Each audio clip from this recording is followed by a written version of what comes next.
నిర్లక్ష్యం కార్యక్రమానికి స్వాగతం సుస్వాగతం. రోడ్ల నిర్వహణ ఎంత అధ్వానంగా ఉందో చెప్పడానికి ఈ రోడ్డే ఒక ఉదాహరణ.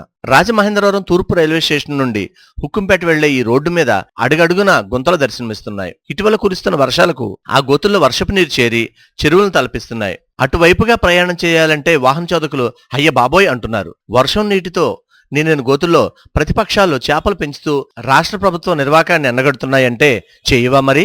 ఎంతసేపు రాజమహేంద్రవరం నగరాన్ని సుందర నగరంగా చేసేస్తాం, అలా చేస్తాం, ఇలా చేస్తామను ప్రకటనలు గుప్పిస్తున్న నాయకులకు రాజమహేంద్రవరం రూరల్ సమస్యలు ఎందుకు పట్టడం లేదని పలువురు ఆవేదన వ్యక్తం చేస్తున్నారు. పైగా ఆ మధ్యన జనసేన అధినేత పవన్ కళ్యాణ్ వస్తున్నారని ఈ రోడ్డును ఆదరాబాదరాగా రిపేర్లు చేయించారు. ఆ తర్వాత 2 సంవత్సరాల కాలంలో 4 సార్లు రిపేర్లు చేయించారు. రిపేరు చేసి 6 నెలలు పూర్తి కాలేదు.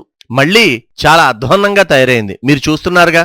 ఇప్పుడు ఈ రోడ్డు సొగసు చూడతరమా అన్నట్టుగా తయారైంది. మళ్లీ పవన్ కళ్యాణ్ వచ్చే వరకు ఈ రోడ్డుని ఇలాగే వదిలేస్తారా, లేక ప్రజలకు ఇబ్బంది లేకుండా ప్రకటనలకు మాత్రమే పరిమితం కాకుండా నాయకులు రాజమహేంద్రవరం నగరంతో పాటు రూరల్ వైపు కూడా దృష్టి సారిస్తారా?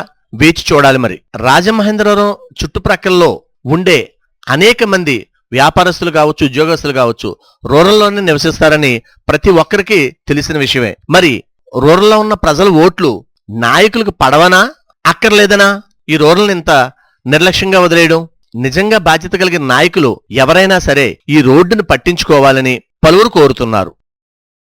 ఇలాంటి చాలా ఉన్నాయి, ఇంకా దాచాం కుప్పలు కుప్పలుగా.